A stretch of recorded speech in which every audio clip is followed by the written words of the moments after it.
Okay. All right, I'd like to call our Finance and Audit meeting for November 3rd, 2022 to order at 8:30 a.m.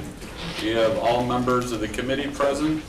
We have 2 sets of minutes for approval. I'll entertain a motion to approve. Steve makes that motion and Larry seconds. Any questions? Okay, all those in favor say aye. Aye. Any opposed? Okay, motion carries. Public comment? There's none here. Sounds good. Member comments? Okay. On to routine consent agenda, items that members would like pulled. Anyone? Yes, please. Yes, Lori. 7.3, 3. senior services grant. Yep. Any others? 7-1, 7-6, 7-8, 7-10 and 11, 7-15, 16, and 17. Alrighty. You said 16, 17, 18? 16 and 17. 16, 17. Any others? Hold on, I'm sorry, my computer shut down. Okay.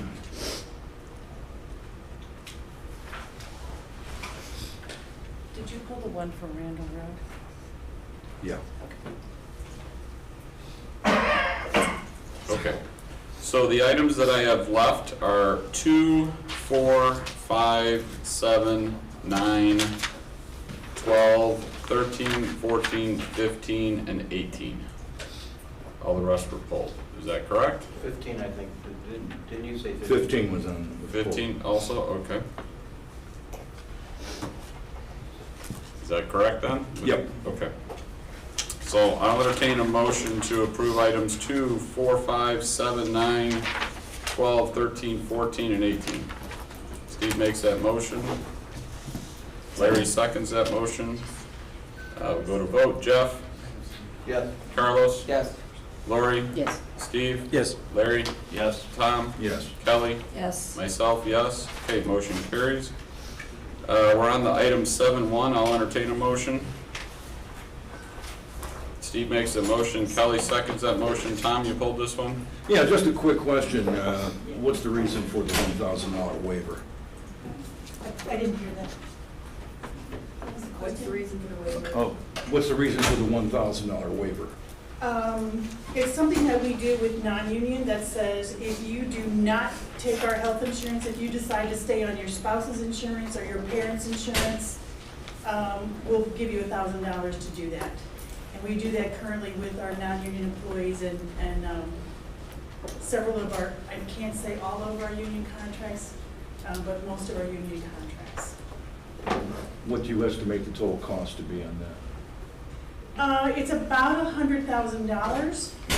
If there's about 100 people who waive our insurance. The actual cost of them staying on our insurance, on the other hand, could be anywhere from, could be around $15,000 to $20,000 a year that the county would have to contribute for their portion of the insurance.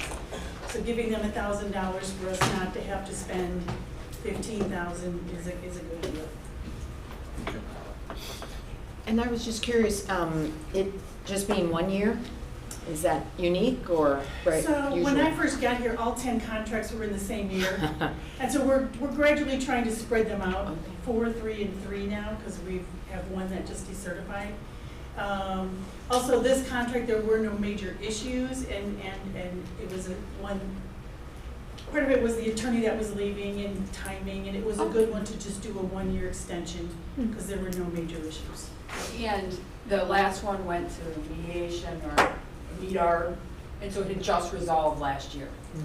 So it was, basically reopening something we had just handed out.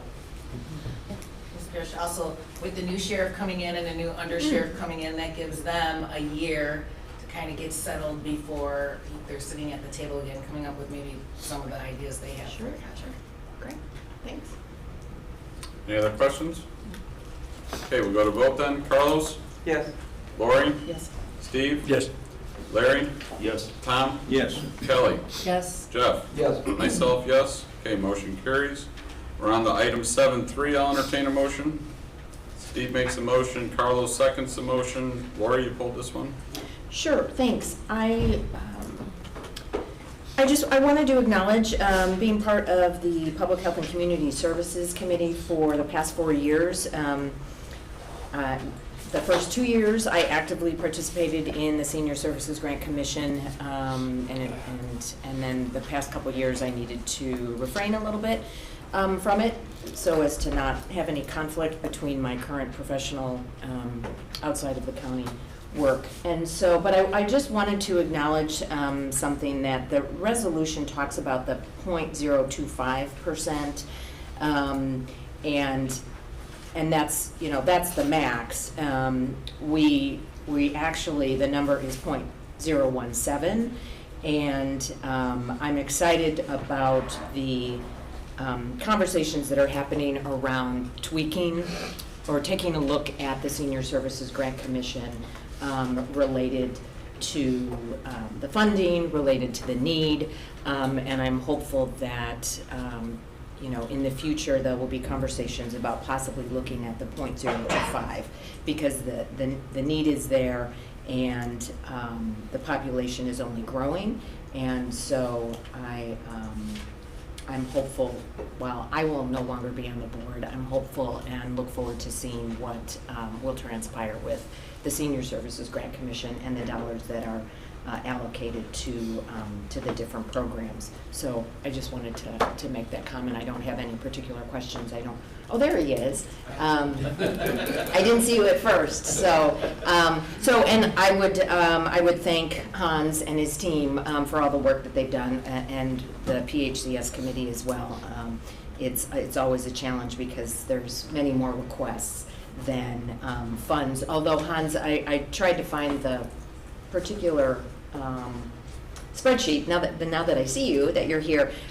Just curious in terms of what the requests were versus what was available to allocate. If we were to actually maximize that 0.025, would we have been closer to being able to fund all of the requests? Yes, actually, so the typical request amounts come in around 2.25 million. Mm-hmm. We've allocated, I think, 1.65 here. Right. So if we were to increase it to that 0.25 amount, we would be right around 2.25 million. Mm-hmm. Okay. All right. Thank you. No further questions. Kelly? So first I have to abstain from this one, just for conflicts. Also, who sets, I probably should know this, who sets the percentage, the 0.25, the 0.17? The 0.25 is set by statute, so that's the maximum amount. The allocations are approved by the county board on an annual basis as to what's the levy. So that process is a little bit more finance oriented, but that would be determined annually along with the mental health board and other allocations like that. Okay, so I guess when we're going through budgeting. Right. And I guess it would be helpful for us to know the percentage instead of the dollar amount, just to see, because I'm Both. worried, there's so much need out there, just so we can see what we're giving and what we could give, so just. Yeah, we can provide what the maximum levy rate would be for that levy purpose. And, you know, just like it was mentioned right now, is we're not at that level yet, but given everything else, you know, we're not recommending to increase that at this point. Have we ever taken the full amount? Perhaps, I would say when this levy was first extended, you know, in 2004, it was probably much nearer what the maximum allowable take was. We kind of kept it very static, right at about 1.7 million for 15 years, 20 years now. And obviously it does have an erosion with inflation, but it's inside of that aggregate number. So Right. if you increase senior services, it's coming from the highway fund or Right. from the general fund or somewhere else. I understand that, I just, Yeah. okay, thank you. Any other questions? Okay, we'll go to vote then. Lori? Yes. Steve? Yes. Larry? Yes. Tom? Yes. Kelly, Yes. Jeff, Yes. Carlos, Yes. myself, yes. Okay, motion carries. We're on to item 7.6. I'll entertain a motion. Steve makes a motion, Larry seconds a motion. Tom? Yeah, looks like there's quite an increase in the insurance coverage. Can you just go through that and talk about it a bit? Absolutely. The major increase is with our $5 million follow-form excess policy. That is the policy that sits on top of primary insurance for general liability and tort. Then we have a $10 million excess policy on top there. And then we have $5 million on top. And it's that $5 million that sits on top to give the county $15 million of overall insurance coverage. That $5 million follow-form policy had more than doubled in its cost. The previous carrier from last year was Allied Insurance. They are no longer in the business, and our brokers went out. They hit several different markets, several different carriers, and I have actually Rich Stokluska on the line on the WebEx to assist with any of that discussion. He is the broker who went out and was working on our account. But they put several different markets trying to find that $5 million excess policy. That is really a difficult policy in this industry. That's one of the extreme pain points. Going into our program renewal this year, Gallagher was up front and said they're seeing challenges with that high level of excess insurance.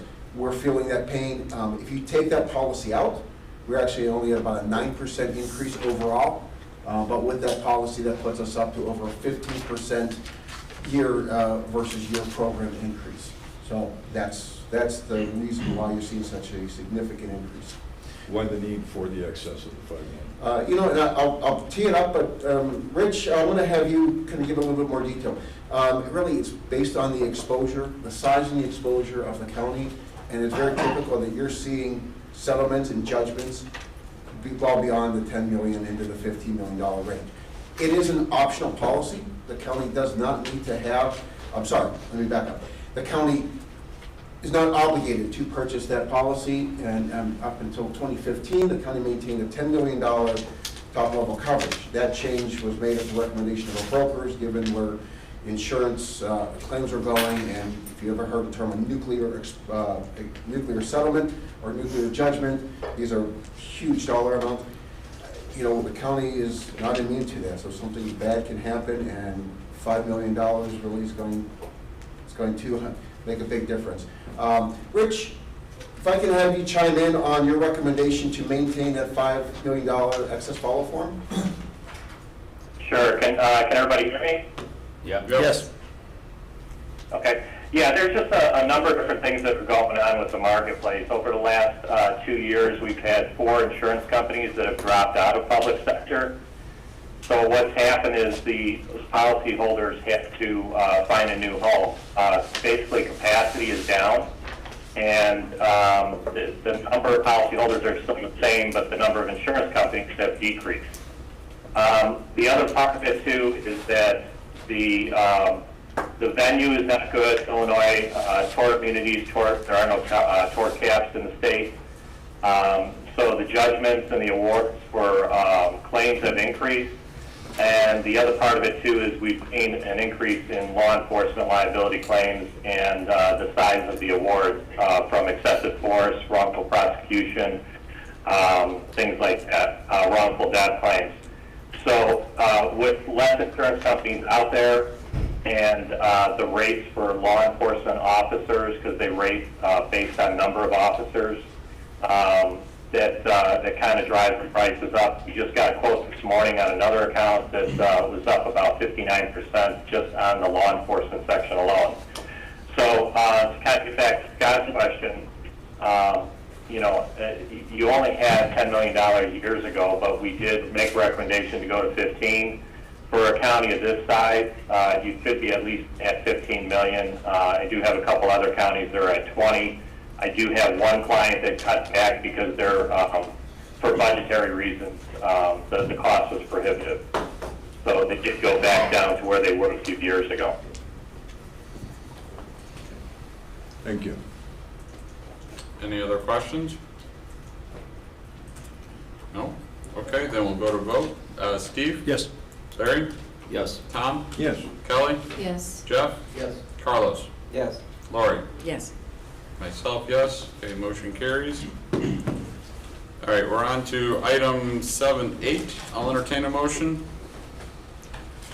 Kelly moves. Second. Lori seconds. Tom, you pulled this one? Yeah, I guess there was no RFP for this one? You can only buy it through the company that offers the software. So you're locked into that one Correct. vendor? Okay. What's the percentage increase? I didn't see that in there. I can get back to you on that. I don't know exactly. We're right up in the upper 80s last year, so I don't know what that would be, 3 to 4% probably. Okay. Any other questions? Okay, we'll go to vote then. Larry? Yes. Tom? Yes. Kelly? Yes. Jeff? Yes. Carlos? Yes. Lori? Yes. Steve? Yes. Myself, yes. Okay, motion carries. We're on to item 7.10. I'll entertain a motion. Steve makes the motion, Larry seconds the motion. Tom? Yeah, just wanted to know how this qualified for the ARPA funding. This and 7-Eleven also. We're at 2.7 million. Yeah, this item is covered under an expanding category called revenue loss. And so for U.S. Treasury guidelines, we were required to go back 2 fiscal years, and compare what our revenue level at that time was versus 2018, 2017, and 2016. And then if there was any revenue loss compared between those years, we could use that as an expense category and qualify a lot of county-related projects that provide general government services under that revenue category. So it's not a spending category like the one that, like public health or directly related to social services or human services. It's more of that revenue loss category, and that's where these two items are covered. Same thing with some of the other capital projects that we have funded through ARPA. So this is for the software, right? Correct. Microsoft, and is the ARPA funding paying for all 3 years of this contract? Correct. So 2.7 million? Okay. So with this resolution, you're obligating those funds and appropriating them for the next 3 years under the ARPA regulations or guidelines. And these would have normally came out of the general fund, correct? Correct. This was one of the ways that back in July of 2021, when we presented the plan, that we could assist the general fund in some of these expenses over the last 3 years, because the county would have to incur these expenses no matter what. So that was part of that, half going out or half staying with the county projects or county-related projects. So yes. So if we combine this with the servers, which is 7-Eleven coming up next, we're about 4.2 million. Correct. So we're saving that from the budgeting of the general fund. Correct. Okay. Okay. Any other questions? Steve, would you be willing to modify your motion to include 7-Eleven also then? Yes. Larry, would you be willing to second that modification? Yes. Okay. Chairman, before just a quick question. So then what happens, I mean, it seems a long way away, but when these funds are no longer available, then it'll have to get absorbed back into the general Correct. budget.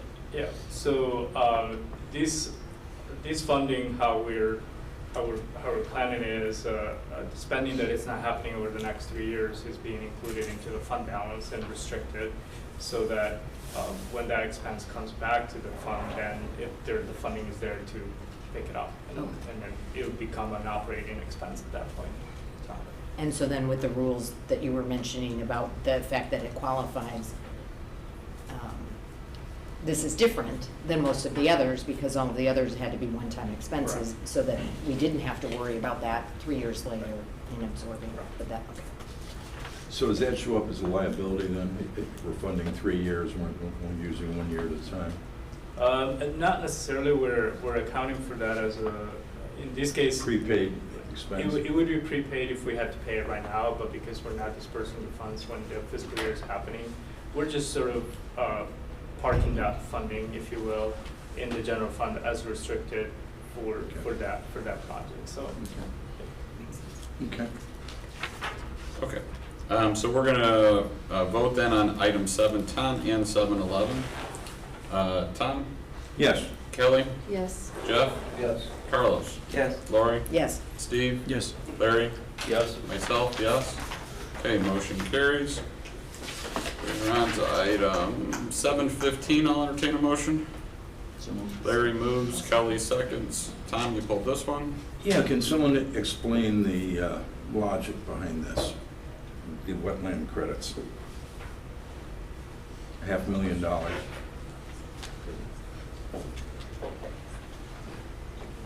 Wetland and stream credits are needed for any project.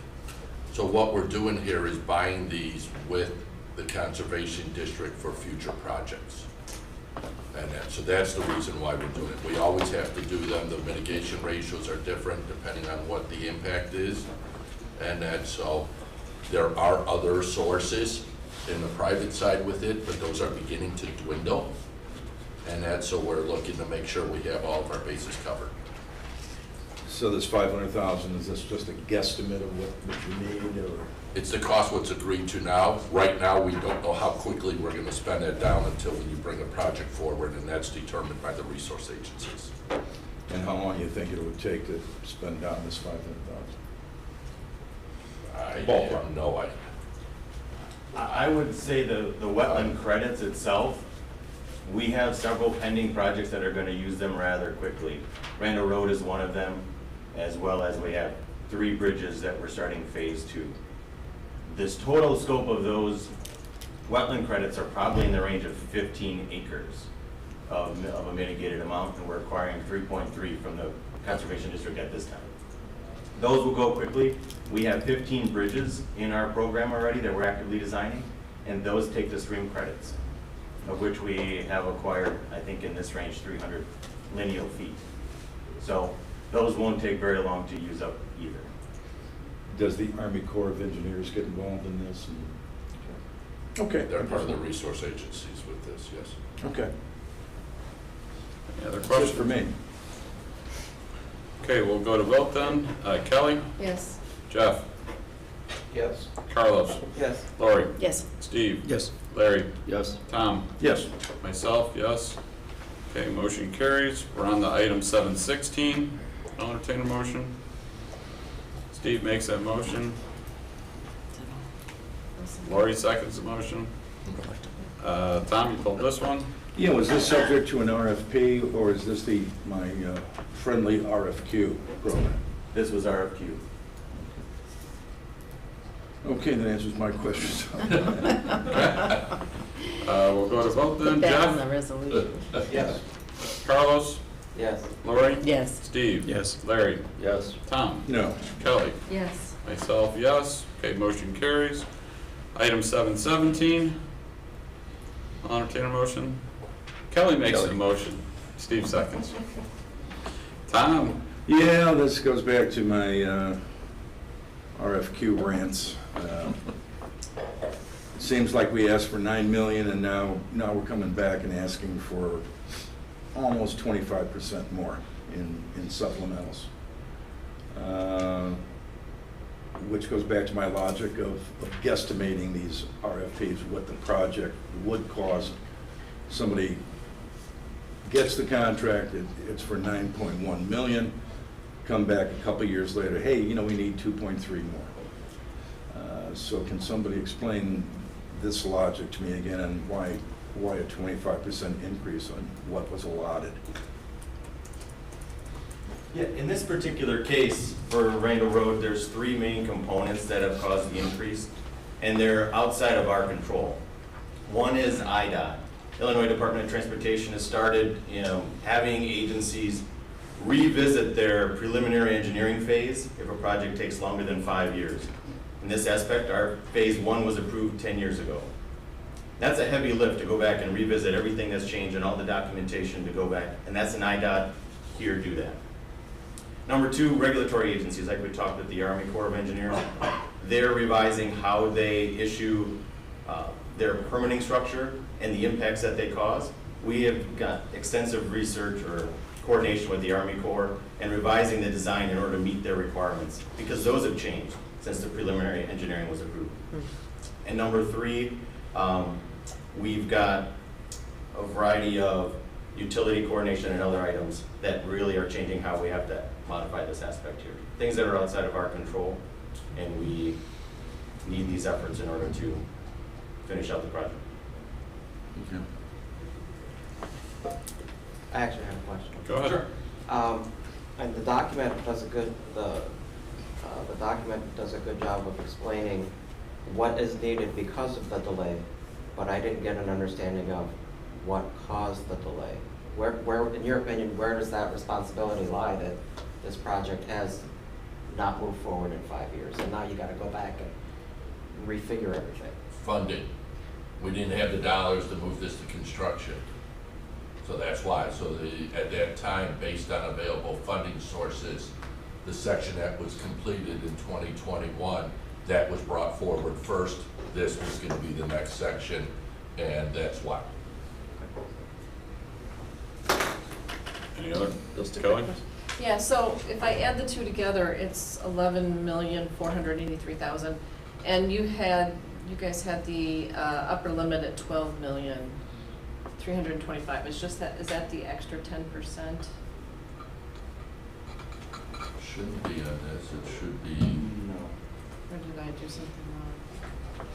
What numbers are you adding, Kelly? Well, I was adding the 9.1 million and the 2.338.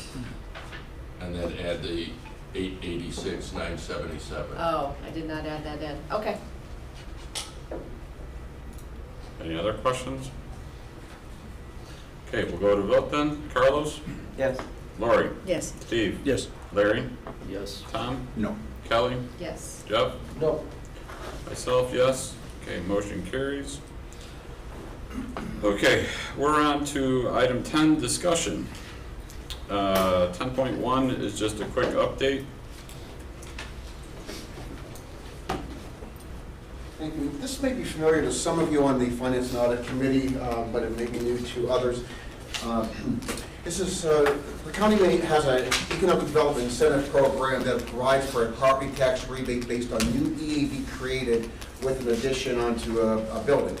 So this program has been in place. We have 2 awards since its inception, and the second award went to Jessup Manufacturing in July of 2019.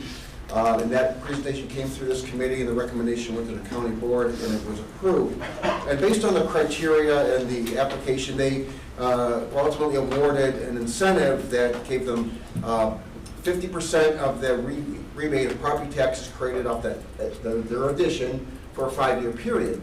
But when they made their presentation, they represented that their numbers were really conservative for job creation and capital investment, and the committee was inclined to, or agreeable to, allowing them to revisit it once they put everything together and they were up in operation and they had better numbers, because they qualify for a higher tier of the incentive. And that was incorporated into the resolution, and the resolution for the county said they'll look back within a 24-month period. So that they were a little bit delayed on their addition for a variety of different reasons, one of which was COVID, but they're now in operation with all their improvements, and it's going to hit on the property tax rolls as a full assessment for their addition next year. At a recent event, I was talking to Jessup staff, and this topic came up, and they said that they would be ready to bring forward more information to the county to see if they would qualify for that higher tier. And I really want to bring it forward. We thought we might have that information for you today. We don't. But I want to just brief the Finance and Audit Committee on this, that it may be moving forward. Now, we're outside of our 24-month commitment, but one of the considerations would be because of the past couple of years, would that be something that the county would be able to, you know, to fudge on? But they would like to come forward and see if they would qualify for the higher tier of incentive. The rebate would start next year because it's the first property tax bill, which will capture the full incentive, so there's still a little bit of time. But we want to take this opportunity, even though we don't have the numbers for you, just to give you a high level understanding of what this item is and if it were to move forward. So with that, that's just the update. If there are any questions on the program or this particular application, I'm certainly happy to field those. So whenever you do have the numbers, then I would just ask that you bring the original application along with an updated application so we can kind of compare what has changed and what is different, and then how it was scored. Naturally, this will be occurring with whoever the finance committee is at whatever time, so I think that information is pertinent to whoever's on the finance at that time. Yes, understood? All right. And if there's any legal ramifications for doing the extension, I don't anticipate there would be, but if we check on it before we... We'll confirm that, but that was a county policy decision, so you have the ability to change that. Okay. Anything else? Okay, we're on to item 10.2. Good morning. My name is Bill Hobson. I'm the Director of Parks and Recreation with the City of McHenry. And this is Derek Moorfield, our City Administrator for the City of McHenry. We're before you this morning to request a letter of support in regards to a tax increment financing district extension that we hope to present to the state legislature in an upcoming legislative session. I won't go through this whole thing with you. I don't think there's a need to do that. I think it's included. But just hitting some highlights. In 2002, the City of McHenry established the tax increment financing district in the hopes of redevelopment. We had hit a point where we had stagnated as a downtown, particularly in the Green Street and Riverside Drive areas. This is a tool that allows us to take increment beyond that 2002 level as it continues to accrue. And there we go, in 2002, and utilize those funds towards public improvements. Particularly, for example, we used some extended some sewer lines. We've increased some parking opportunities in our downtown areas. The life of a TIF is 23 years, and as you can see, we're approaching the end of that in 2025. We certainly have not been able to accomplish all of our goals, which is why we're asking for extension.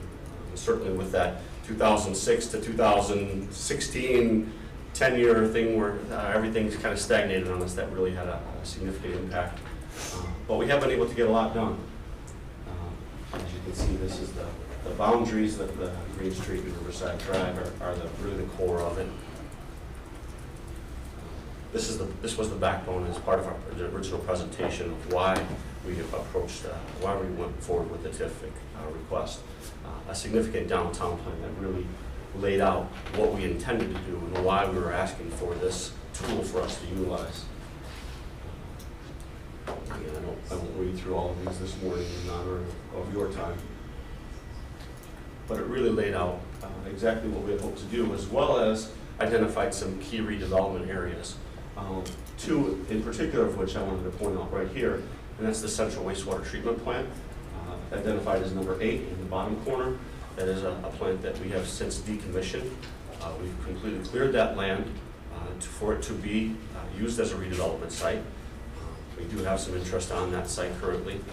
We were able to expand our treatment facilities at the South Wastewater Treatment Plant, also to expand and then do that more efficiently. But this was an antiquated site that was a little bit of an EPA nightmare that was waiting for us. So we were able to clear that as vacant land and a very key point right on the Fox River. A second site that is a key one is that central, number 2, right in the central area of the Green Street. It's area that the city has acquired basically all of that. We've utilized that for parking, but it's also a key redevelopment site. We've had great success in the last 4 years or so in what we've been able to do in downtown, particularly in the Green Street area. It's a transformation as a lifelong city resident that I'm extremely proud of and proud to be a part of. But when you look at some of these key redevelopment sites. One other one that I do want to point out is number 9, right above the central wastewater treatment plant, is the former Dobbins House property, or Joey T's restaurant was on that site. It's a property that we have acquired and have since turned that into a park. It's become that hub for activity right in our downtown area. One that we're also in the process of doing a complete redesign on and introducing a tiny shops concept. That's an economic development incubator that can help businesses that maybe aren't ready to pull the string or pull the trigger on their a brick and mortar shop year round. This will give them an opportunity to rent a 12 by 12 or 12 by 16 shop that they can try their business out and get that following that would then hopefully lead to a downtown business, all in the efforts of economic development and reinvigorating our downtown area. Those plans are actually out to bid right now, and we're partnering with the high school as well as the Chamber of Commerce on that particular project.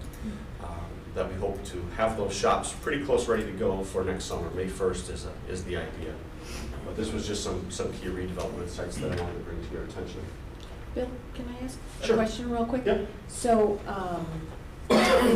is Taylor Street, I don't know where Taylor Street is in all of this, but is that number 1, that project that you guys brought forth, or that they brought forth quite a while ago? Where Taylor is- Street is not actually on this. Taylor Street is just off, it's on Main Street. Okay, And our Main Street is not included in our TIF district. Okay, thank you. We established that. And the main reason, a primary reason I understand is that why it wasn't included with the original TIF is because there's quite a bit of residential between Green and Riverside and Main, and it was just too big of an area to cover and include that residential as part of it at the time. thanks. This was just a concept plan that was included in the original downtown plan for what that central Green Street area could look like in terms of redevelopment. Again, this was included in the 2002 plan. It's not anything that's pending. I will say that there is a developer that's interested that we've been talking to for that downtown area, which is also a key part. This is another concept plan that was in the 2002 for the central wastewater treatment plant, which we've presented to developers as a concept, as a model of what could be down there. To date, and I can run through some of these pretty quick, but some of these were vacant land that we redeveloped. The Riverwalk Place Townhome project was one that we extended sewers and sidewalks to in order to make that project happen. It's 20 townhomes along Boone Creek. The E.B. Brown was a former distribution center that we turned into the Verlo mattress factory.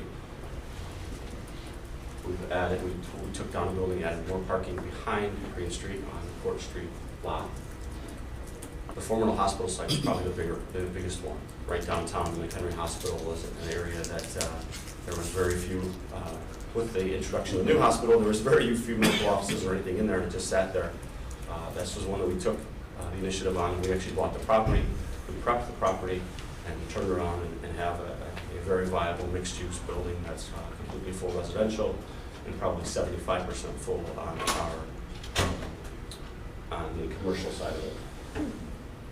The 1202 Riverside Drive, that's the site that I referenced in terms of Joey T's site, the Dobbins House. Miller Point Park is what we've turned that into. Another significant investment, and was a backbone of the plan from the start, was the Riverwalk, the introduction of the Riverwalk. Overall, it's a mile-long project. To date, we've been very successful in part, not only for us being able to do some of it, but we had our Riverwalk Foundation that's reinvested almost $1 million into that project. When we stagnated, they picked up the ball and ran with it. And we have probably 2/3 of that project done. I'm hoping that some of you are familiar with that project. It's certainly something that we're very proud of. It runs right now from Green Street, almost consecutively to Weber Park along Riverside Drive. There's one small intersection there that we're working right now to do some engineering plans on, and that's behind Bimbo's on Riverside Drive that we're hoping that next year we can utilize the TIF funds that will be coming to us to, again, go to shovel ready for that. Overall, our public investment's almost $7.4 million. Every dollar that we've received from the TIF, from our increment, we've reinvested that as public funds. We don't, even if there's a developer that comes to us and asks for funds, we have always tried to ensure that there's some public component, whether that's parking, whether that's an improvement to our system, our public works infrastructure system, sidewalks, but there's some public component to that. But there's a lot to be done still. There's always, as we all know, as you guys know, there's always stuff to be done. So I said 2/3 of the Riverwalk had been done. Again, we're moving forward with those phases as best we can. We anticipate next year's phase being about $1.5 million to $2 million, somewhere in there. And then there's the phase that goes from Green Street to the east along next to Landmark School. That additionally, again, we will, as you can see, some of that's $4 million for that phase, about $2 million for the phase that we're hoping to do next year when you throw in some of the engineering and other things that need to happen. One huge part of this is a ball that's already been rolling for us within this last year. As a matter of fact, December 2021, we adopted the plan, and that's a complete downtown streetscape plan. Overall, this plan with final engineering is over $18 million. I will say one portion that I want to say is Main Street isn't added in here, and that accounts for about $3 million of that. Main Street is not in the TIF district, so when I put these in there, I want to be very clear that $15 million of this would be completely attributable to the TIF district. So this overall is a plan what we look to really transform our downtown area. I won't go through, but the last time that we touched our downtown area was the late 80s and the early 90s. And it certainly has shown its age. So we look at new sidewalks and even transforming Riverside Drive to a concept of more of a one-way, to expand sidewalks, have more seating on our, allow for more seating on the sidewalks. The restaurants, the outdoor seating has been an extremely popular item that's kind of come forward in the last few years. Again, Green Street is another one that we transitioned from angled parking to be able to widen the street a little bit and maintain the same amount of spots, but then have parallel parking. Main Street, again, very clearly, this is not in the TIF district, but it is but I did want to show that this is part of our project here. Additional projects that that are included are things like a lift station that needs to be replaced. LED lighting, we were able to put LED lighting along 120 and 31 right through that E.B. Brown district, but from Richmond Road all the way to the river is area that still has the stone aggregate poles that just aren't what they should be. So Ones that haven't been knocked down. Yeah, right. Exactly. Buried power lines. Those are all things that we look to improve our services the best that we can. Over $25 million, we estimate the projects that we have left to accomplish. This is where I started. And these are some of the sites that I also talked about early on. These are significant redevelopment sites that in the end, were either vacant land or run down land or not occupied land, but then add to the EAV at the end of the project. And we hope that we can accomplish redevelopment through the use of TIF assistance. This is an important one just to see if we did 0 projects right now, if we ran it to the end of the project, if we ran it to the end of the TIF district in 2025, and we did 0 projects, which we already have, but what would we have left? We would have $3.7 million in the bank if we did 0 projects. And I say in the bank, the slide before that says we have $25 million plus projects that we're looking to accomplish. So it would be spent down to a 0, regardless as if we weren't able to get the extension. What the extension would mean to us, without that extension, we would really, all development would probably be stagnated again until we could identify some additional funding sources to be able to assist with those, as well as the public improvement, completing the Riverwalk, those type of projects. With the extension, and these are clearly projections, best guess is what we could do. You can see what we would generate, and this would be potentially an additional $15 million to go towards those projects. So it's a vital tool for us to be able to utilize. I can't stress enough that all these dollars go back to public improvements. These aren't going to private developers. These aren't any pet projects. These are public improvements for our community that we would be utilizing, particularly with the streetscape. this really says it all. This is, puts us in an advantageous position to be able to attract those developers and to be able to encourage development and become a transformative tool for our community. I think that's the most important thing. We were able to see what the Riverwalk's done by itself as a project. We have people that come down there, we have events down there, and it brings people from out of our community to our downtown, from out of our county to downtown. We have the Fire Globe project, our Fire Globe attraction on Saturday nights in the fall that if you haven't been down there, and we're done for this year, but we actually have 36-inch round steel globes that were artistically cut that we fill with firewood, and as people walk along the Riverwalk, they go to our restaurants and our shops down there and just walk along. It's extremely attractive that we've been able to do all through sponsors for those things.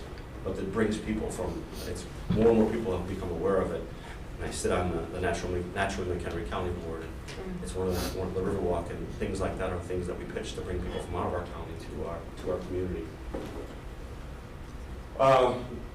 Again, this is the letters of support from all our taxing bodies is something that would help us and help our case in terms of submitting this to the legislation for the upcoming year. Typically, the TIF bills are placed on an omnibus package, so they're all coupled together. But we want to make sure that we have the support of each of our taxing bodies. To date, we have letters of support from the McHenry Township Fire Protection District, District 15 in McHenry, District 156 in McHenry, and the McHenry Library District as well. We're in talks with with everybody else as well, just for those letters of support, but would appreciate your consideration in the extension of our TIF. So, if I may just jump in and... Sure, sorry, go ahead. So, no, great, thank you. So when the city of McHenry approached, she actually called my office and asking what the process would be to request a letter to extend their TIF, because Finance and Audit has oversight over economic development activities. We thought this would be the first step, rather than just draft a letter administratively, which would be appropriate. We need to guide it from, obviously, this committee into the county as to whether or not you want to extend that TIF. I'm assuming most people you're all familiar with TIFs, but really long and short of it is, after the TIF expires in 2025, all that new EAV that's created through the life of the TIF now goes back onto the tax rolls, and that would benefit the county. So right now, I mean, it's on the tax rolls, but all the property taxes that are generated from the TIF improvements go and fund these projects. They're asking for another 12 years of that money to stay with the city of McHenry TIF to continue with the public improvements. I think it's important, and maybe Bill and Derek, if you can just talk about how those public improvements really translate into more tax dollars in and around the district and sales tax dollars, because public improvement doesn't generate EAV, but that can be the catalyst to create additional development and redevelopment in and around the area. So maybe you want to touch upon that, why that's important. Before you go there, can I ask a question from you?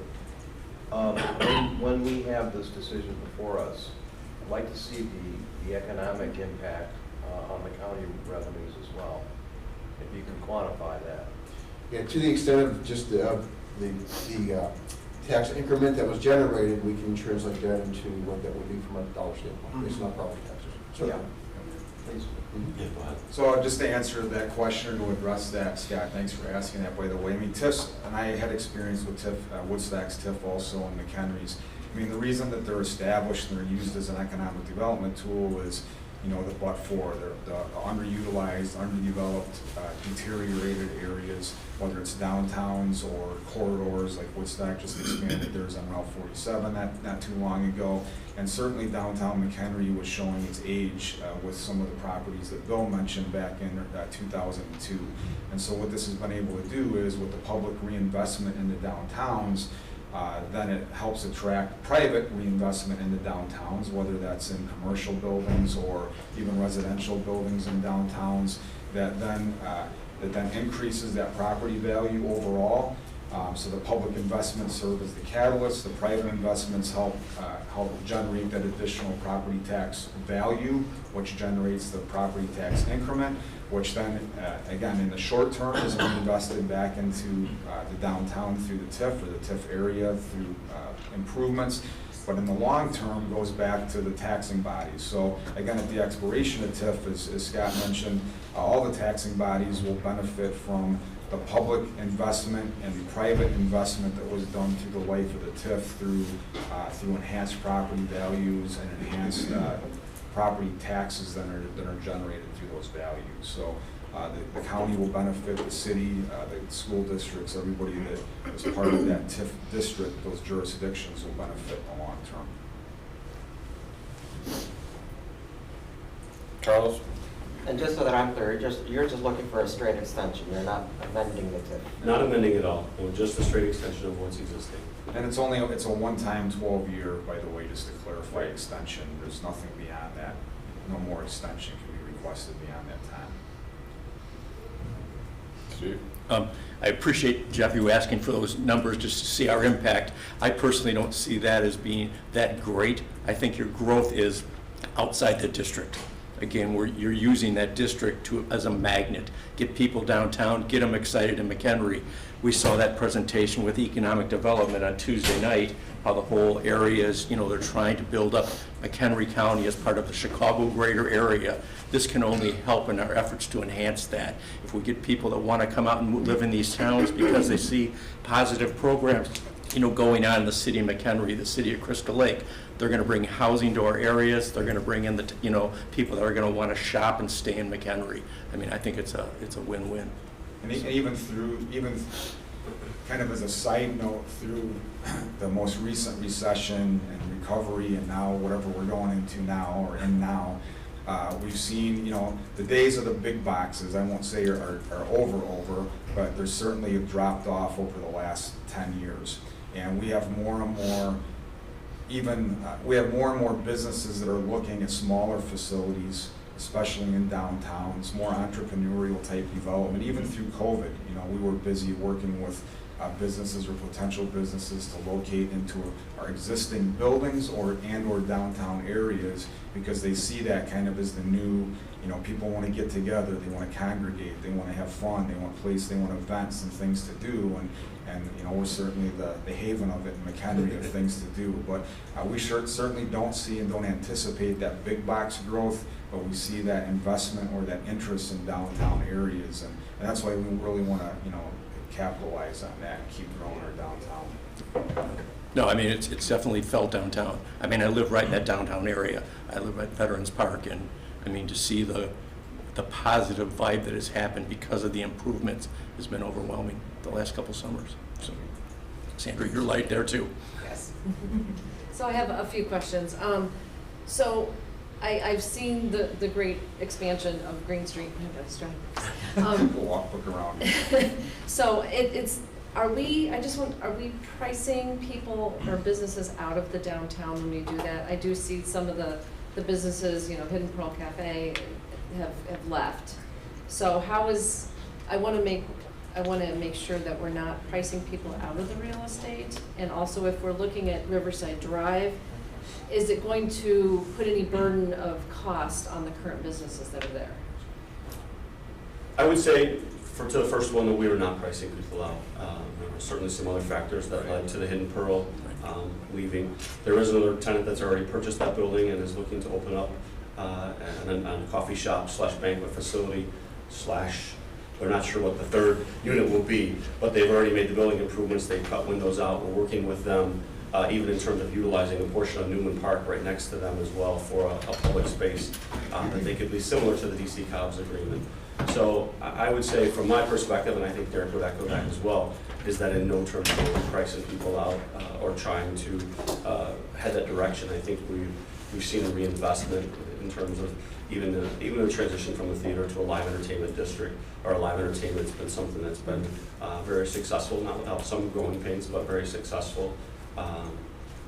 Even on the Riverside Drive area, I would say the same thing, is that you've seen one owner in particular who has purchased some additional properties because he sees where that's headed. He's a local person, a local business, and sees what we're doing. He buys into it. It was an interesting comment that he's somebody that we've kind of gone round and round with a little bit, and for him to finally say he sees the river as his front door and maybe the street not quite as much, but when you look at the river as your front door, that's a huge win for us when we're looking at putting the Riverwalk right beside him. So for him to reinvest and buy those properties, as well as another local businessman that's bought a larger vacant facility on Riverside Drive, and hopes to open that facility next spring. And then the former courthouse is another one that's under redevelopment. That should open, they're saying December. I don't think it's going to be December, but for them to save that building historically and put the money into it, it certainly has been, it's been invigorating to see that happen.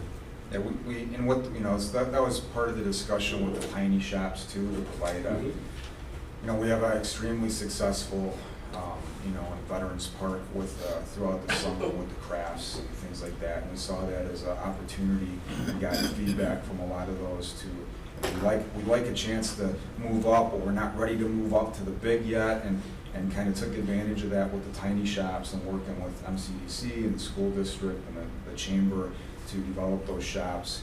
And so then on one end, we've expanded our facade program recently, where it used to just be, well, 5,000 is the max, and you got to match it, and it doesn't matter how big your facade is. Well, we've changed that now to have an award based on square footage or linear footage of a storefront to encourage private investment in those storefronts. And I think overall, you know, the city's commitment to wanting to do something to improve the downtown, we're putting our money where our mouth is and doing things like streetscape and Riverside Drive, the tiny shops and Miller Point, and redevelopment of different sites and parking expansion, which is always a concern of businesses in downtown.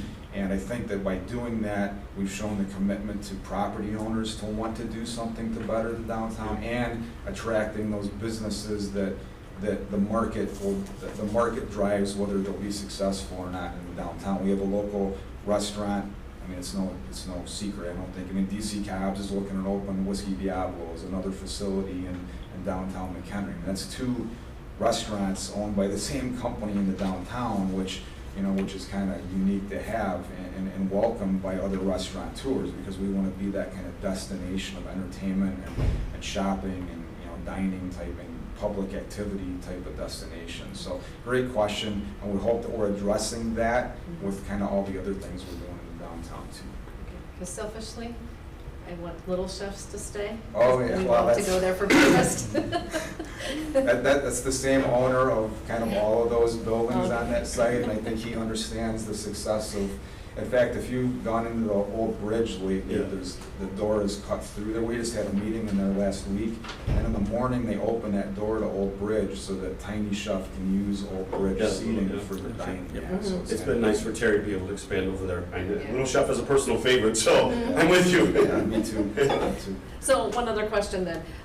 You know, last year we approved ARPA funding for the low-income housing. I know you were just talking about it. Can you give us an update on what's going on with that? Yeah, so as far as I know, they've continued to move forward and show interest on that. I believe that they've reapplied and they've addressed some of the questions that were outstanding before, and that they have a better chance, is maybe too weak of a word, that they're in the running a greater opportunity for the funding through HUD for it.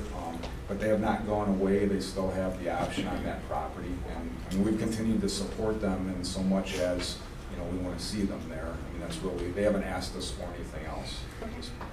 Thank you. And again, that's going to be huge, as we talked about, as part of that process for Main Street. And part of the reason too, why we wanted to make sure we included Main Street in the streetscape program. They've always been kind of that, you know, stepchild out there, and we don't want them to feel that way anymore. We want to make sure that we're investing in those public improvements and those businesses too. Thank you. Sure. Thank you so much for your presentation. And I'm a Crystal Lake resident. I can walk there and absolutely love it. I can walk to a friendly neighborhood. But this is really exciting to see, and I had an opportunity to participate in the Light the Night event, and it was fun, and you know, divine intervention. The fireworks ended and the rain started. I mean, it worked out really well. Yeah, that was awesome, and so it's fun to see. And as much as I will always continue to love downtown Crystal Lake, it's neat to, you know, be able to have a local place to go somewhere else and experience. So it's interesting to see all of that, all of the things that you're doing, and Very exciting. So I'm assuming there's an annual report. I realize there's so many variables, but do you report on kind of the impact of this and the increase of visitors and the increase of spending in the area? Are you able to quantify how these improvements are impacting the city? So actually, let me touch upon that, not necessarily with the TIF district, but through National McHenry County, they have a service called Datafy, which rarely acquires basic data, and I'll tell you, use your cell phone. And it can give you, quantitatively tell you where people are coming from, how many are at a particular event, and it's such a powerful tool because it collects all this data, and that is something that naturally McHenry County is leveraging for its partners, and the City of McHenry is one of the partners. So that is and can be available. We are excited that we're learning about that tool. We've had it for about a little over a year. It's so powerful, but we're able to, as the National McHenry County is able to understand where that visitor-based economy is generating, what it's generating from where. And officially, we have to do a TIF report every year to the state. Sure. Yes, and that has the, the revenues, expenditures, and where it's all gone and all that. So that's something that we do every year. And it's part of our audit. We have an independent audit done. We have to every year as part of the audit process. So there's an independent audit on the TIF that is submitted with that report every year. I think one good example that is kind of a little bit telling of what we've been able to do with our downtown events and such has been Shamrocks the Fox. If you haven't been to that one, where we dive the river, it was one that the first year it was really a sales job. So local restaurants and bars say, wait, you're going to have a festival and you're going to bring somebody in on one of our busiest days of the year, and you're going to compete against us. And it was one of those you really had to beg just to trust us. And that first year they weren't ready for what they encountered. They literally sold out of food, sold out of alcohol that day. It was their best day ever. And the next year was 50% better than the first year, where we're bringing visitors into town and doing that in our best controlled way. But trying to offer something, even with the Dyke River and, again, fireworks and kind of create that atmosphere downtown. But it was one of those that we really had to beg, like, trust us. This is what we're trying to do, and that's the direction we're heading. Events like the night is to get people moving throughout the downtown and not just create that one location for them to stay, but move along the Riverwalk, go to these other businesses. And then, the fireworks downtown is a pretty cool amenity too, just for overall for the downtown businesses, not just this event. So it's been a good process for us. Well, I was sad to hear that Hidden Pearl closed, but I've seen the mural on Facebook, and I look forward to seeing it in person. So that was cool. We'll be doing more of those too. Kind of a cool project that was up there that I just wanted to highlight, just as a side note.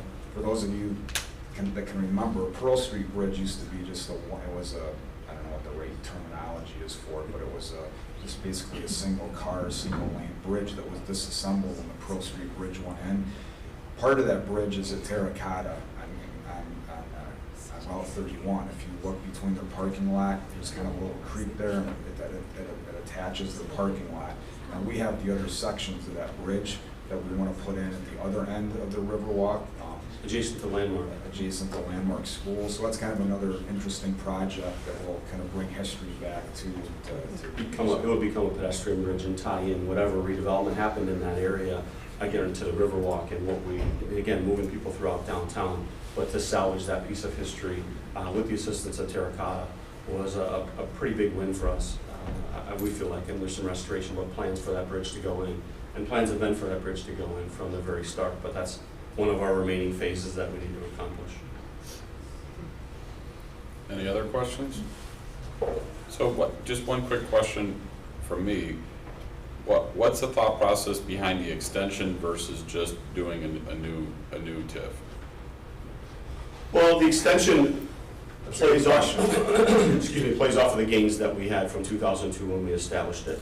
And so if you're basically hitting a reset button, while you do get the 23 years and extends that, from 2025 to 2027, we actually base it off the EAV from the start. So your gains will be greater even in those 12 years than if you started over in it. And now how do you justify, quite honestly, how do you justify that it's blighted when we've accomplished some of the goals from the start to say, well, it's not really blighted anymore because you have all this investment that's happened in your community. So how can you justify saying that without this assistance to establish this TIF district, you won't be able to accomplish the goals that you're saying that you need to accomplish?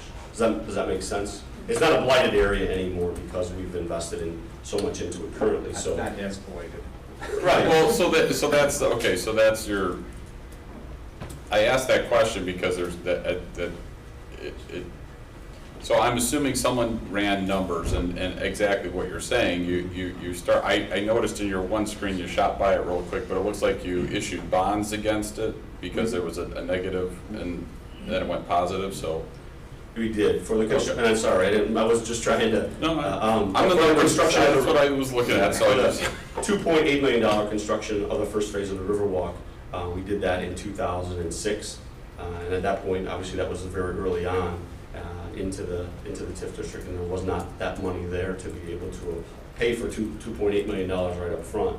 We were in the negative for a significant period of time, and quite honestly, that's sometimes, I mean, you want to be at zero, but negative is not a bad thing with TIF because you're spending every dollar that you're getting, which is what should happen. We shouldn't be carrying a balance. We should be spending that dollar in public improvement as they accrue, and I'm confident that that's what we've done.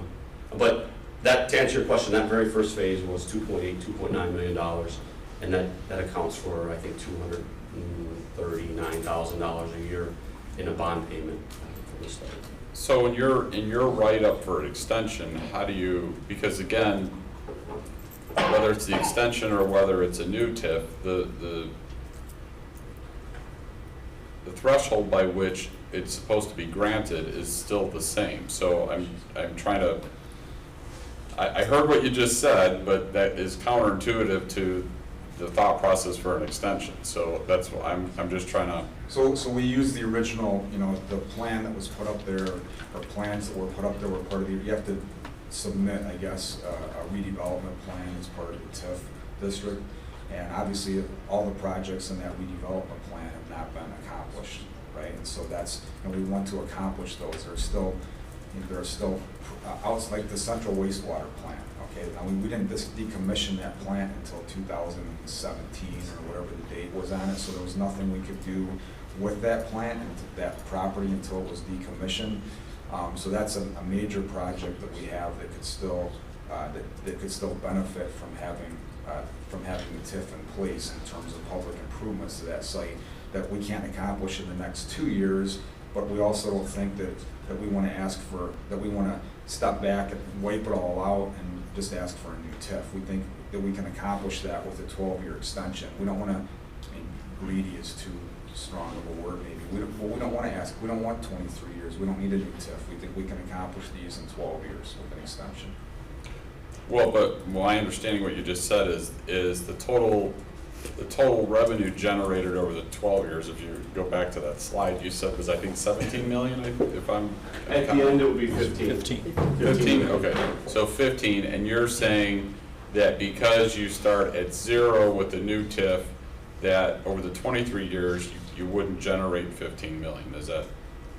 It's hard to say once you start looking at the, in the EAV, and, what jumps would you get from this $44 million? But I'm assuming someone at your, whether bond counsel or staff, ran those numbers. I mean, I'm assuming.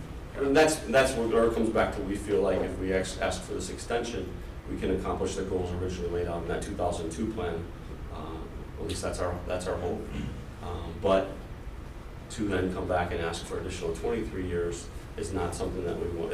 It's you basically start completely over. Where this is it's an easier process for us, and it's not just because it's easier. It's the right thing to do, to just ask for that extension. It's a common ask, and not start completely over and say, all right, we need it. We're going to hit the reset button and start from here. I mean, we've had discussions about a new one with Main Street, but we just don't want to do that.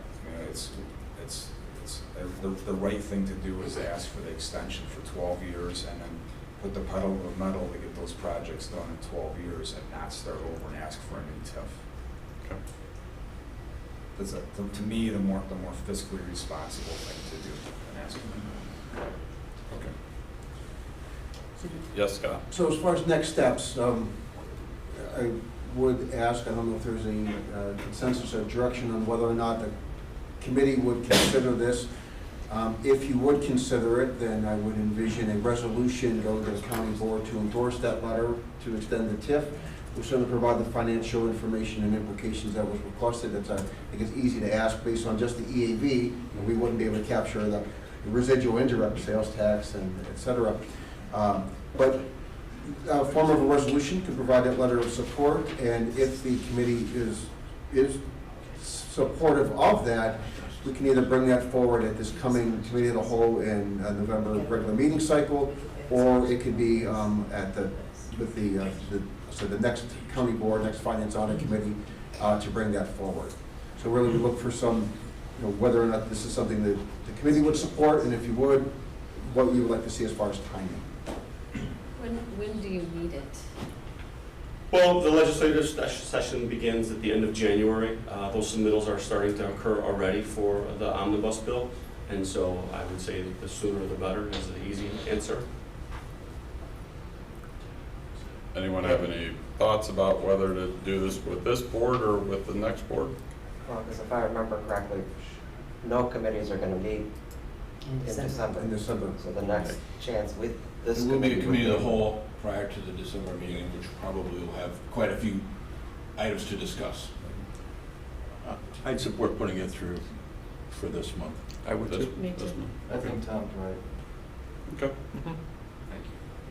So it doesn't have to revisit another committee? You're gonna try to educate a new board. Yeah. And I think this It's board positive, so. is in a good position to make that decision. Yeah.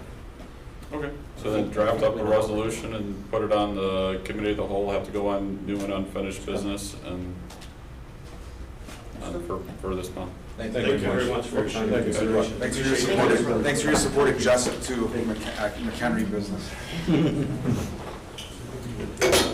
Okay, we're on the item 10.3, just a quick update. Super quick, you remember over the summer, we had news of the opioid settlement. The state's attorney received an award of about $3.4 million, is my recollection, $3.3 million, trying to balance how to bring immediate impact versus some sustainable impact.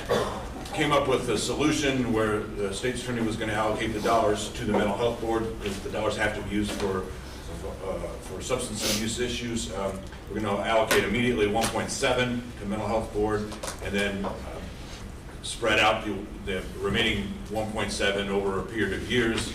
We revisit it after 5 years. Long story short, we built the 1.7 million into the mental health board budget for next year. One of the modifications that you see on your table is that we're going to have to back that out through, I guess, bankruptcy attorney, settlement attorneys anyways. The distribution model is changing. And we received our first opioid settlement check last week for $215,000 and not 3.4 million. So we're not getting the money as fast as we anticipated. It's going to be spread out over the next decade is kind of what we're hearing. So that is the disappointing news, but it is the reality.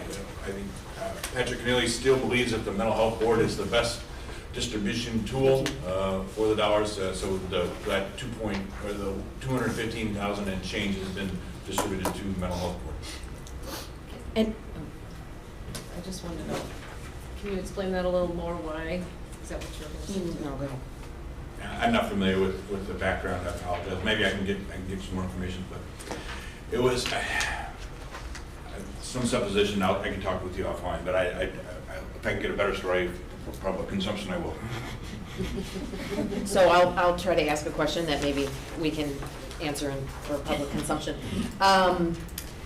So has the mental health board been able to identify general intentions for the 215? Because it was my understanding that they were going to do an application process and that, similar to what they do already with their mental health board funds. 215, I mean, I guess that's pretty frustrating. It's sure a lot is. of money, don't get me wrong, but in terms of seeing an impact and... The only good news I would say is that no one had built budgets around using the dollars. Right, There was right. going to be an application process, so no one had the assumption that they were going to get something. Right. But yeah, 215 will be a lot less impactful. Do you know, are they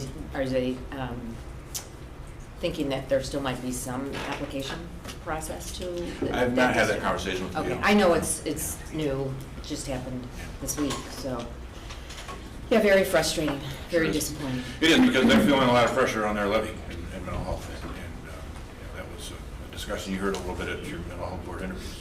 It's tough.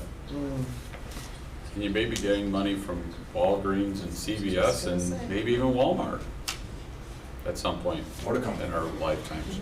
10 billion was, Yeah, they settled on. well, preliminary.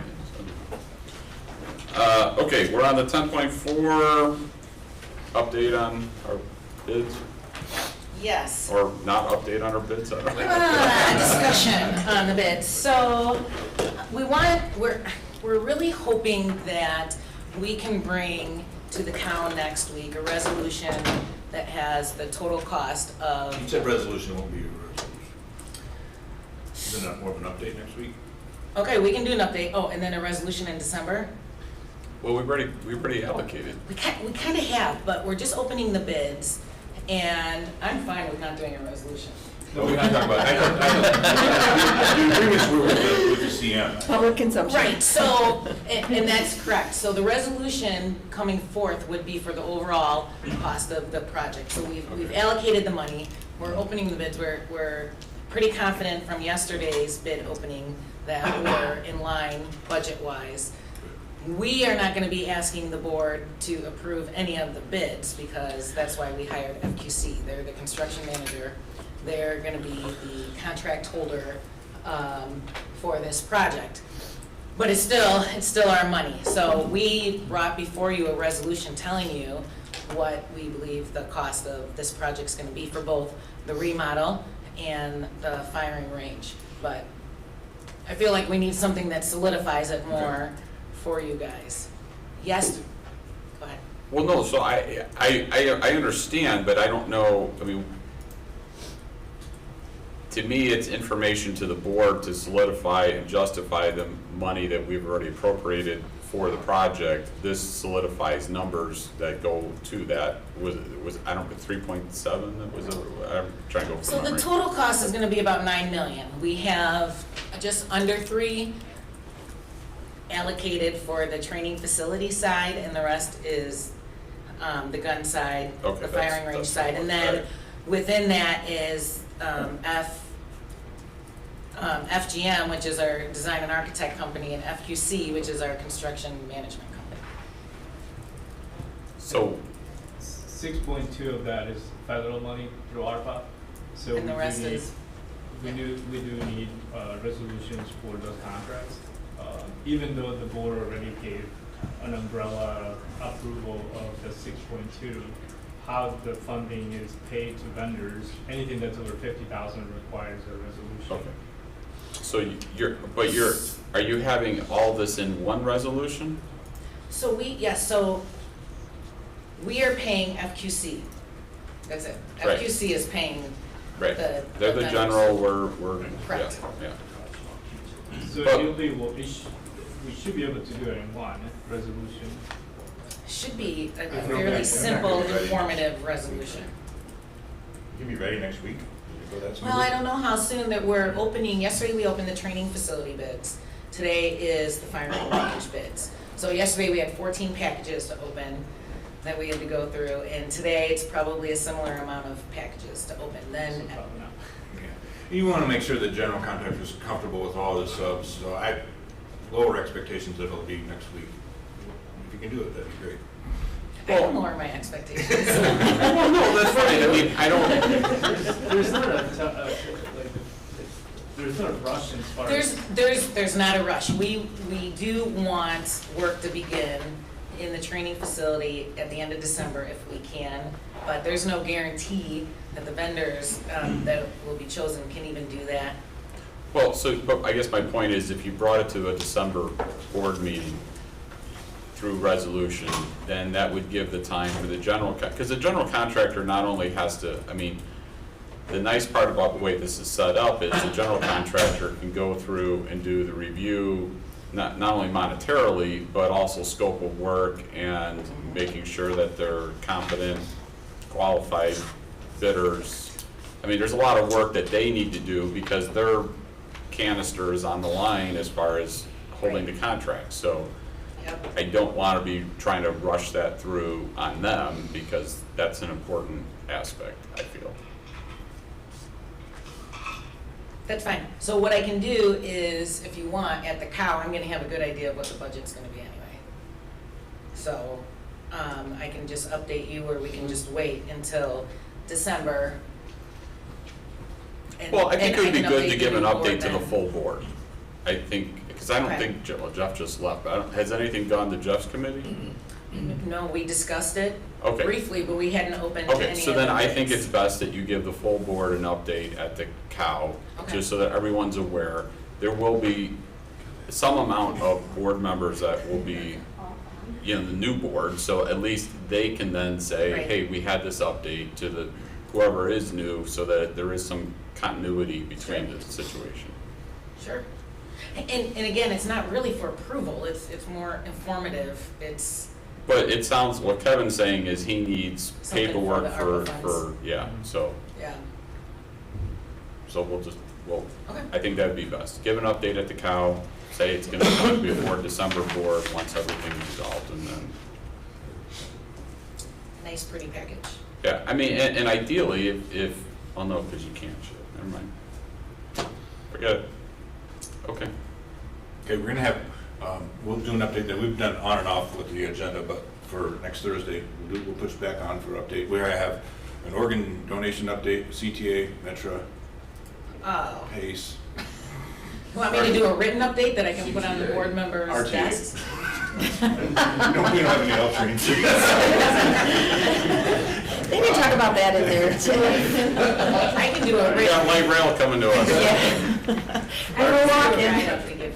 A handout? A handout that we can put on everybody's desk. That's fine. They can, and then you guys can call me or whatever I afterwards. defer to you guys if you wanna. We'd always love to see your smiling Aw, face, so. I like the handout idea. Wow. Get my 2 cents in there. All right, No offense. either I'll do the way, handout and I'll be there. I guess talk to I'm not- Chairman Bueller, he's in charge of the agenda Okay. anyways, talk to him what he wants, Yep. I don't, Okay. I'm indifferent, so. Thank you. All right, reports. 11-1. Yeah, so I passed this handout to everyone. This is the first item under the CFO report. So one of the questions that has come up and related to our fiscal year 2023 budget is we have the budget that's on review is balanced based on certain assumptions. One of them includes that the tax levy would increase by 990,000 out of CPI and then 500,000 out of new growth. This list here provides an alternative to what happens if the county board decides to not take the CPI increase of 990,000. What are some of the options that we have? And these are more just presenting, what are some of the a la carte items that we can target to balance our budget for fiscal year 2023. And so, I have had conversations with several of the parties that are represented here. The county clerk, the state attorney, the public defender, the treasurer, the county engineer. I mean, none of them are particularly, well, they're concerned. Right. They're concerned about this, but I wanted them to be aware that this was going to be on the table for discussion if the budget as presented does not hold.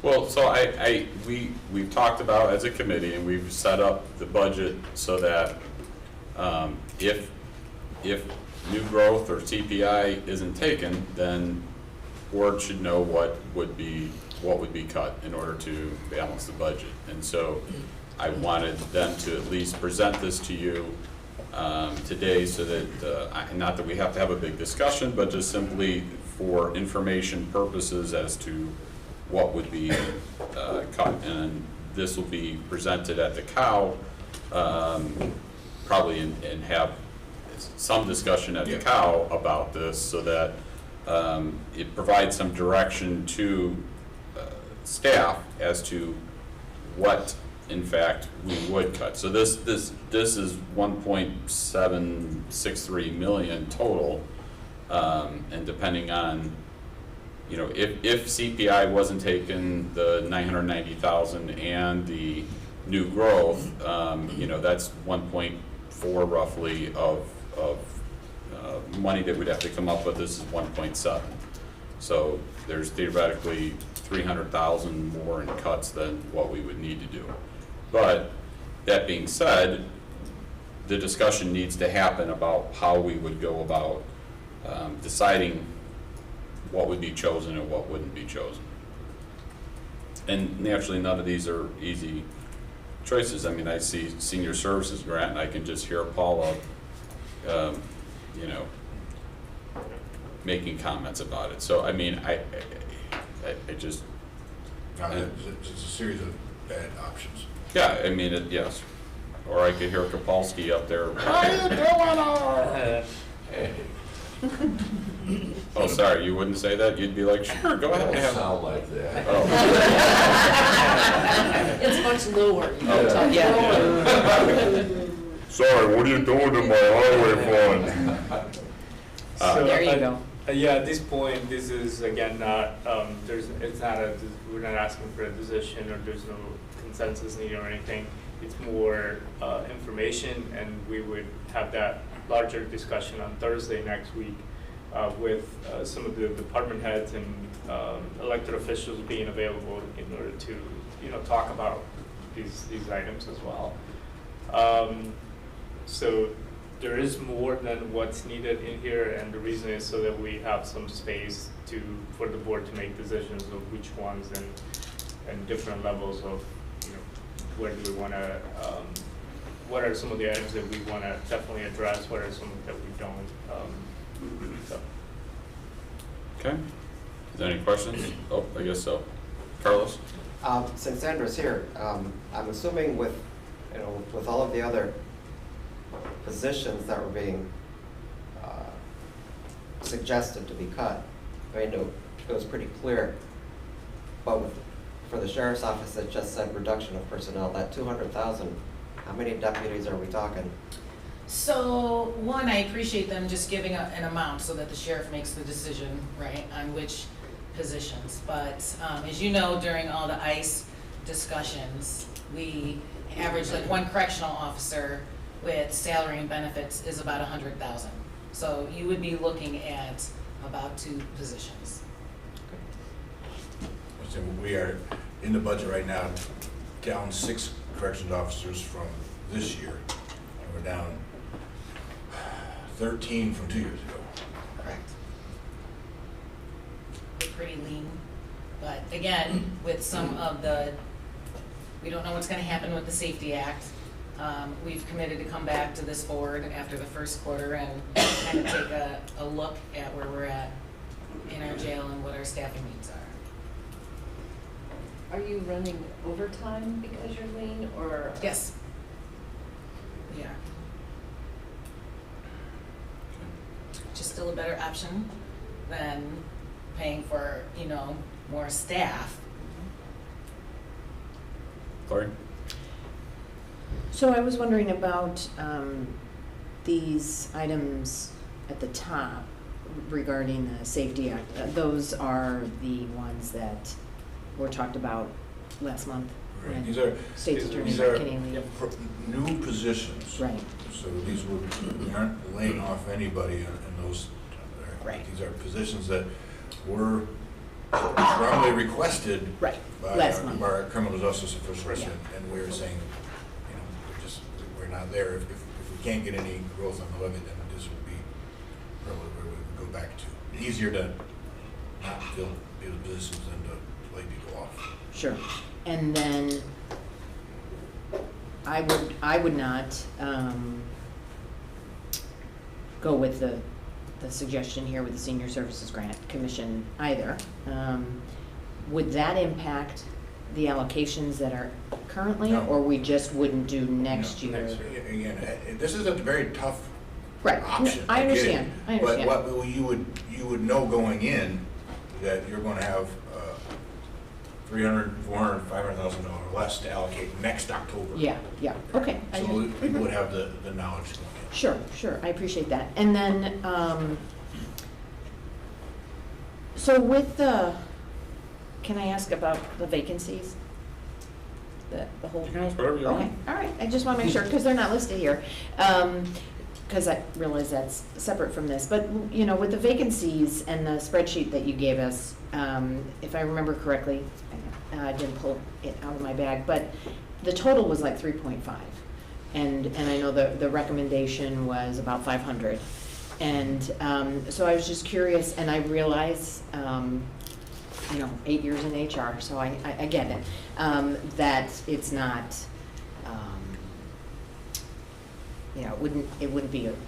it wouldn't affect the departments the same way, and I understand all of that. With the vacancies that have been vacant for, my question is, how are we gonna look at those vacancies for, if they've been vacant for 6 months, they've been vacant for a year, likelihood that they're not gonna get filled? I guess I'm just curious if we could look to more than that 500,000 that was recommended with potential vacancies. And of course, I have no intention of hurting any departments, but if a position hasn't been filled, what's the likelihood of it getting filled? If they are actively recruiting, we tend to let them continue trying actively. If they're not even trying, maybe we can look at that. We could take one more run through on this. But remember, we already hold back 1% of salaries in small departments and 2% of salaries in larger departments. So there's already a big holdback. Then, on top of that, we're doing another $500,000 in the holdback just because of this climate. Yeah. We're kind of rolling the dice there. Yeah. I appreciate that, but we know we're going to have a lot of empty positions on December 1. Yeah.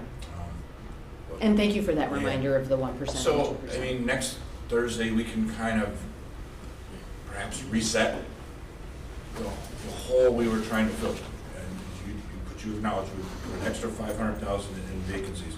We put an extra $500,000 in value high accounting. Yeah.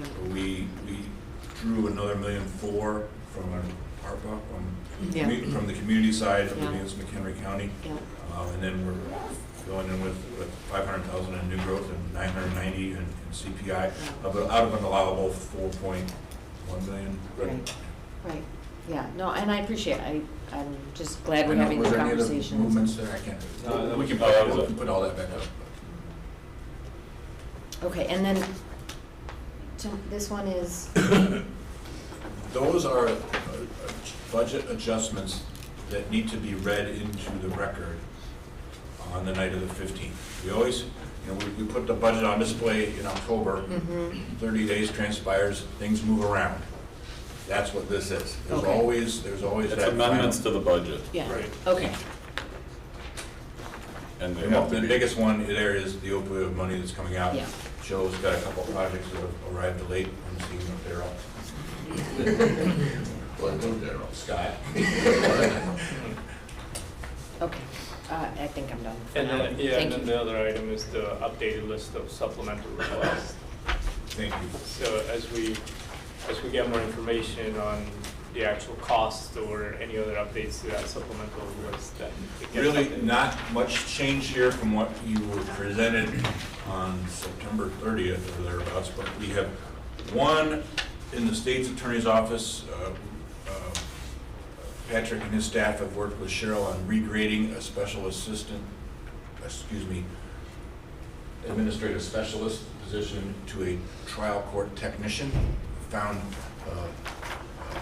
an employee over there who's got a real skill set in technology, and they're providing him with some training on 3D rendering of crime scenes and such. So we're going to try and modernize a little bit about the presentation of evidence in the state's attorney's office, and we're going to upgrade that position from administrative specialist to a trial board technician. The other modifications from what you saw previously, we had some blank areas related to resolving the DOT contract, and some management positions that kind of have a ripple effect there. We filled those in now. That's down in that's the non-general fund positions. Yes. So quick question, well, couple.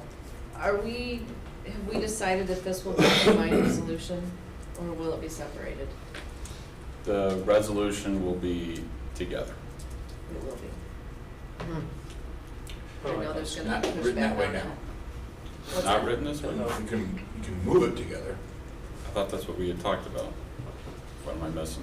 There'll be pushback on that. They can be motioned together.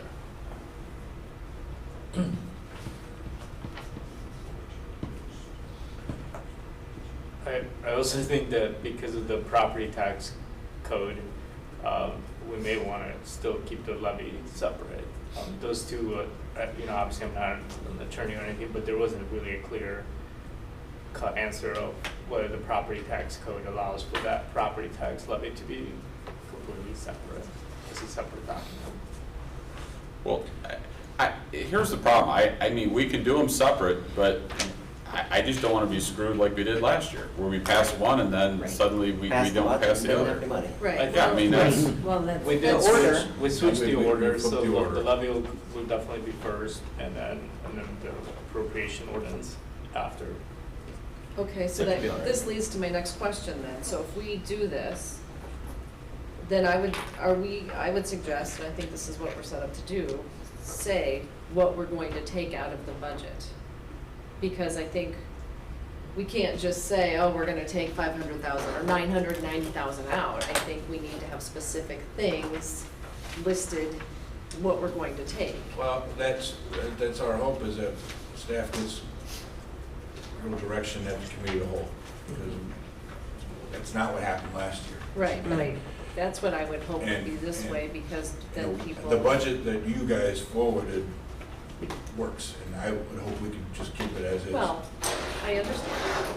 I'm just playing worst case scenario here. That's what we're preparing for. And if people don't want to vote for the budget, then I think there's, I wouldn't say a requirement, a suggestion that they say what to take out, so we could come to a consensus on what we would take out. I mean, for example, I think some of the new positions that we have here are budgeting for worst case scenarios with the new Safety Act. We don't know how it's going to affect us yet.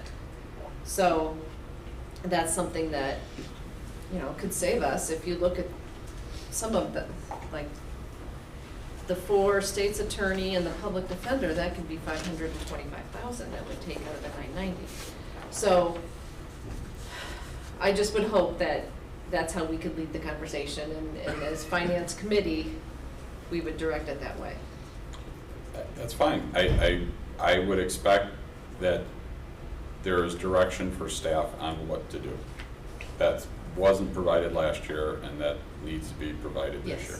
Yes, yeah. And if the thought process is that we're doing the levy first, then that's fine, because that appropriates the money, and then the budget, we make the budget fit into whatever the levy is that's passed. That's fine, if that's how we want to do it. Because we, as a county board, need to be held accountable for what we're taking away from the budget. Yep, I think anybody that wants to change the levy should justify it Yes. with what they want to take as a way. Yep. That's fine. Okay. Any other questions or comments? Sure. So,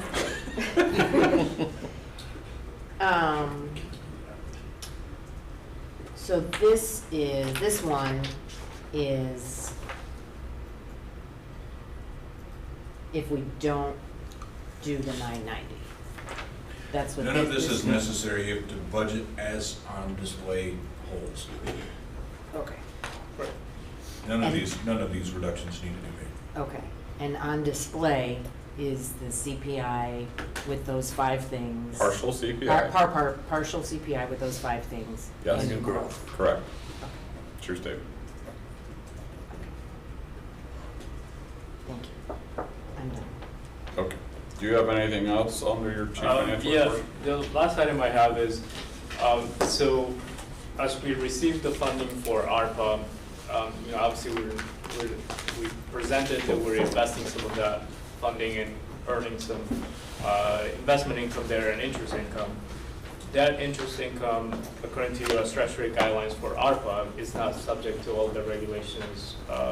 It doesn't have to qualify directly for certain items. So as long as the county is spending that interest income in general purpose government services, there's no reporting back to the U.S. Treasury or following the different contractual requirements under U.S. Treasury guidelines.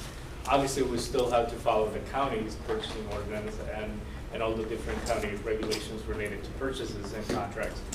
But one item that has come up that we're proposing to, or we're using interest income to pay for, is the website redesign, which is about $16,000, which is under the $30,000 threshold.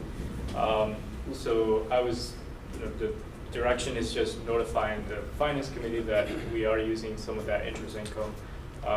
As we continue to lay out the plan and we get a little bit more information on how much interest income is coming out of the investments, we're going to come back to the board and present sort of more of a comprehensive plan of what that interest income is going to be used for. But at this point, we're using $16,000 out of that for the county website redesign, and just letting the committee know that. Yeah, Where are the funds invested in? It follows the same general fund investment state statutes, and Glenda is the one that's under the county treasurer's umbrella. So we're still, we got that's all in the monthly report that she puts out. There is our investment portfolio that breaks it down of what kind of investment instruments we have that funding invested in. So that is in our report. I'll be happy to send that in an email, but it follows the same investment guidelines that we have for general fund, Valley High, and the risk with BOC for Bank of Oklahoma. Well, I'm just looking at her, this was in her doohickey things, and I'm just looking at what she has. Yeah, it's mostly, 1 year, 2 year, 3 year. Right. We typically carry them to maturity, correct? Correct. Yeah. So the unrealized losses are. Right now, they're not. Just I mean, a matter of they're just an accounting, it's an accounting reporting. Can't we invest in short-term governments? Well, we stagger them. We can. But, 4 months, our bills are paying 4% right now. That's a pretty good investment. We're following what BOC, or our county treasurer is following Bank what of- BOC Bank of Oklahoma. is recommending. Okay. So in there we have 3-year, 4-year, 5-year, different kind of investment instruments. So there is on the cover sheet, there is a breakdown of how much we have under ARPA, how much we have under general fund, how much we have under the different portfolios that we got. If the committee wishes to, I can talk to our county treasurer and have BOC come in and provide an update. I know they do provide a quarterly update as well on that.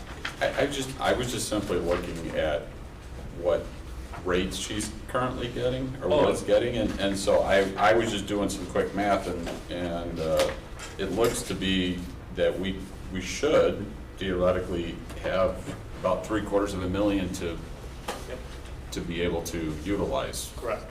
So that's Significant Yeah. amount of funding that the county can use for other, again, it's funding that's available there.